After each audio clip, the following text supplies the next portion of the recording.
Greetings, esteemed seekers of celestial knowledge, and welcome back to the Lilly Lectures. I am William Lilly, and today we're going to delve into an intriguing aspect of astrology, predicting whether one will have children.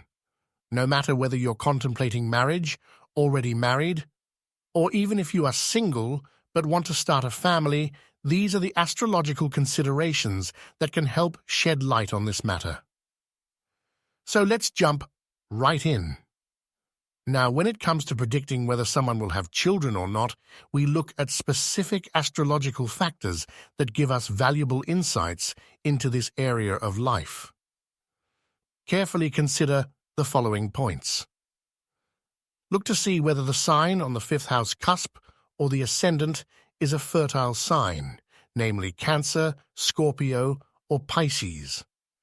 Additionally, check if either the ruler of the ascendant, regardless of the sign, or the moon forms an aspect with the ruler of the fifth house.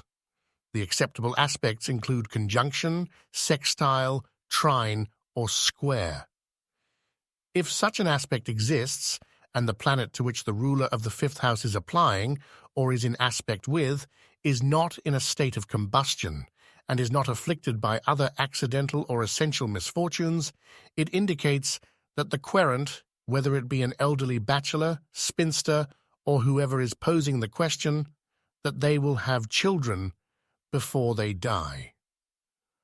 Also judge the situation where the ruler of the fifth house is located within the ascendant, or if the moon is placed there, or if the ruler of the ascendant or the moon is applying to the ruler of the fifth house. Even if there is an exchange of virtue or mutual reception or a transfer of light between the key significators, you can still maintain your judgment that the inquirer will have children.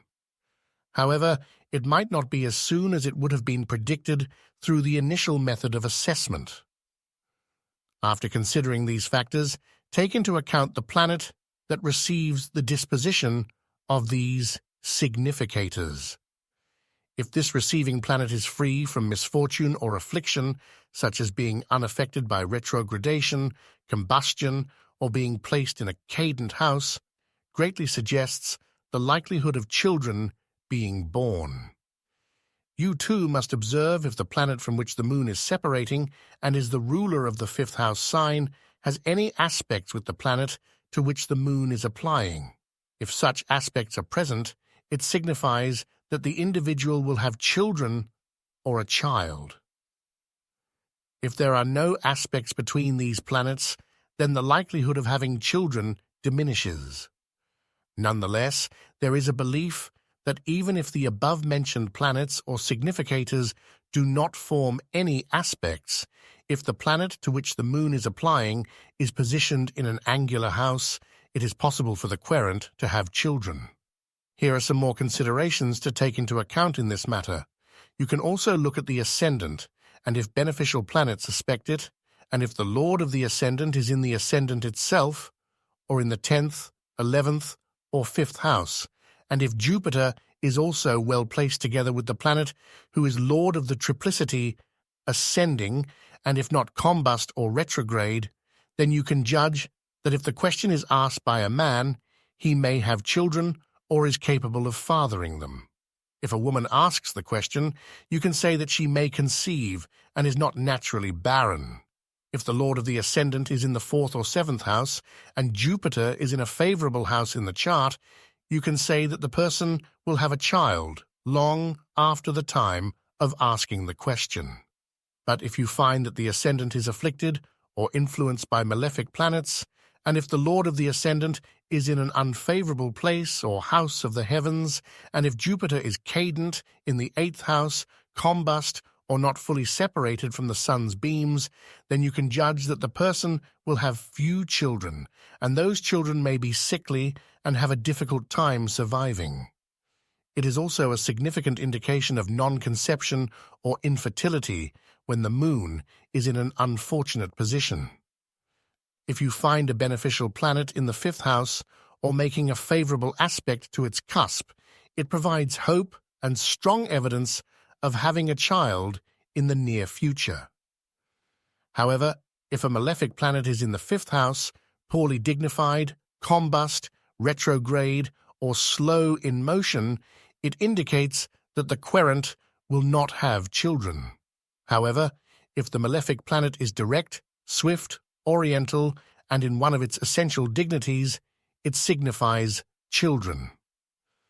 The presence of Jupiter, Venus, or the Sun in sextile or trine aspect to the malefic planet from beneficial houses indicates more children.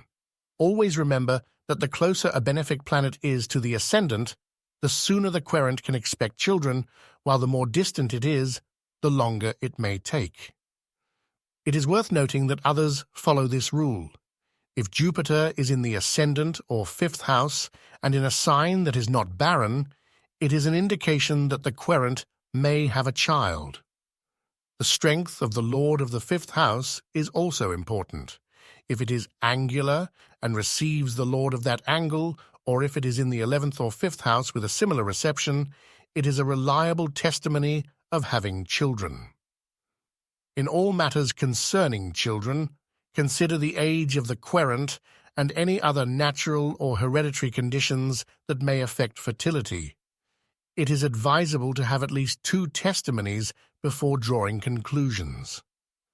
So in conclusion, predicting the possibility of having children involves a careful analysis of these factors. By evaluating the fruitful signs, aspects between key significators, the condition of relevant planets, we can gain insights into this intriguing aspect of life.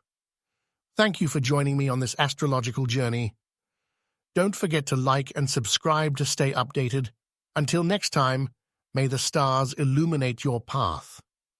I am William Lilly, and this is Christian Astrology.